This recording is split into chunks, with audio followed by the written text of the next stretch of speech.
નમસ્કાર, આપ જોઈ રહ્યા છો જેકેએસ ન્યૂઝ ગુજરાતી. વાત કરતો સુરેન્દ્રનગર મેડિકલ હોલ ખાતે બનેશંગભાઈ ગઢવીના જીવન ચરિત્ર વિશેના પુસ્તક વિમોચનનું મોરારી બાપુના વરદ હસ્તે કરાયું હતું. સુરેન્દ્રનગર વઢવાણ સન્માન સમિતિ દ્વારા વઢવાણના લોક સાહિત્ય કલાકાર અને સમાજસેવક પૂજ્ય મોરારી બાપુના હસ્તે ભવ્ય સન્માન સમારોહનું આયોજન કરવામાં આવ્યું હતું, જેમાં વઢવાણ મેડિકલ હોલ ખાતે સુરેન્દ્રનગર વઢવાણ સન્માન સમિતિ દ્વારા લોક સાહિત્યકાર સમાજસેવક બનેશંગભાઈ ગઢવી જીવન ચરિત્ર પર લિખિત પુસ્તકનું વિમોચન પૂજ્ય સંત મોરારી બાપુને લલિત કિશોરદાસજી મહારાજના વરદ હસ્તે કરવામાં આવ્યું હતું. જ્યારે એક કંડક્ટર તરીકે ફરજ બજાવતા ત્યારથી જ વઢવાણ મોક્ષધામ સહિતની સામાજિક કામગીરી બિરદાવીને સુરેન્દ્રનગર વઢવાણ દ્વારા બનેશંગભાઈ ગઢવીનું વિશેષ સન્માન કરવામાં આવ્યું હતું. જેકેએસ ન્યૂઝ સાથે મહેશ ઉતરિયા, સુરેન્દ્રનગર.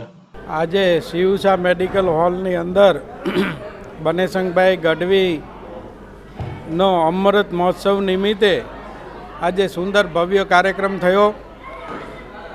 પરમ પૂજ્ય મોરારી બાપુ આ કાર્યક્રમમાં ઉપસ્થિત રહી અને બનેશંગભાઈ ગઢવીનું ભવ્ય સન્માન કર્યું અને પૂજ્ય બાપુએ બનેશંગભાઈ વિશે ખૂબ જ સારી વાતો કરી. પૂજ્ય મોરારી બાપુ આ કાર્યક્રમમાં વ્યસ્ત હોવા છતાંય પણ બનેશંગભાઈના સંબંધોના હિસાબે એમનું ભવ્ય સન્માન થયું અને આ નિમિત્તે દરેક સમાજે પણ બનેશંગભાઈ ગઢવીનું સમાજ સેવા અને લોક સાહિત્યના હિસાબે સન્માન કર્યું છે. આજનો આ વઢવાણ મેડિકલ હોલ ખાતે મારા પૂજ્ય મોટાભાઈ બનેશંગભાઈ ગઢવી એમને જે ક્ષેત્રની અંદર સેવા આપી છે એ સેવાનું આજે અમૃત મહોત્સવ અને પૂજ્ય મોરારી બાપુના હસ્તક એમનું ભવ્યથી ભવ્ય જ્યારે સન્માન થયું છે.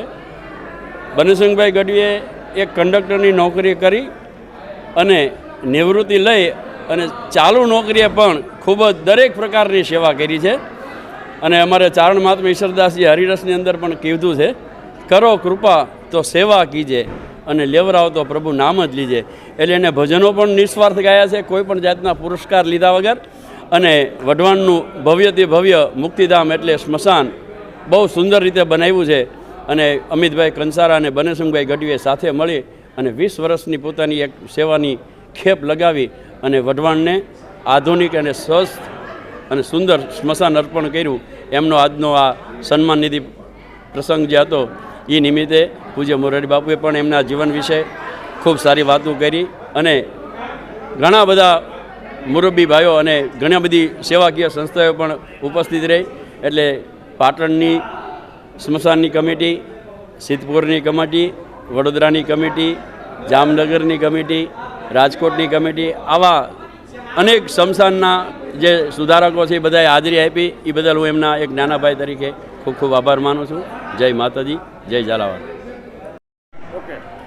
આજના તકે આલમતરના રંગો અજબ નારીઓ નવરંગ છે સપ્તરંગી સ્નેહીઓ અને પચરંગી આજનો આ પ્રસંગ છે. ત્રિરંગી ચિત્ર ચરિત્રના સુખ દુઃખે અનુભવ દાખજે, પણ હે હૃદય હે આત્મા તું તારો રંગ એક જ રાખજે. આવા મારા અમૃત મહોત્સવમાં આખા વઢવાણના તમામ વ્યક્તિઓએ મને જે પ્રેમ આપ્યો, મને જે આનંદ આપ્યો અને મને જે હૂંફ આપી છે ને એ કોઈ દિવસ ભૂલાય એવી નથી. અને એમાંય તે હેમભાઈ ગઢવીનો પરિવાર અને આવડદાનજીનો પરિવાર, અશ્વિનભાઈ ગઢવી ડૉક્ટરનો આખો પરિવાર, રીનાબેન, આવા બધા વ્યક્તિઓએ જે મને હૂંફ આપી અને મારા કાર્યક્રમને દબદબા ભર્યો, જબરજસ્ત કામ કર્યું. પ્રીતિબેને આવી અને સોનામાં સુગંધ ભેળવી. અમારા મનીષદાને તો આખા દિવસ રાત જોયા વગર કામ કર્યું. અમારા બધાય બને જમાયો અને બધાય દીકરીઓએ એટલો રાજીપો બતાવ્યો એ કોઈ દિવસ ભૂલાય એવું નથી. એટલે આ અમૃત મહોત્સવ આ મારા જીવનની ઝાંખી અને મને વિશેષમાં કોઈ પણ કાર્યક્રમ નહોતો અને મોરારી બાપુને ખાલી વિનંતી જ કરી મેં કે બાપુ તમે આવ્યા વગર તો હાલે એવું છે જ નહીં. અને સાહેબ જે એકદમ સરળતાથી જે પોતે આવ્યા અને સારું એવું મને સંબોધન બતાવ્યું, સારું મને મારા શબ્દોને એવી વાચા આપી, મારી વાણીમાં એવો વિવેક આપ્યો અને આનંદ આપ્યો સાહેબ, એ કોઈ દિવસ ભૂલાય એવું નથી. એટલે આપ બધાનો હું આભારી છું. જય માતાજી.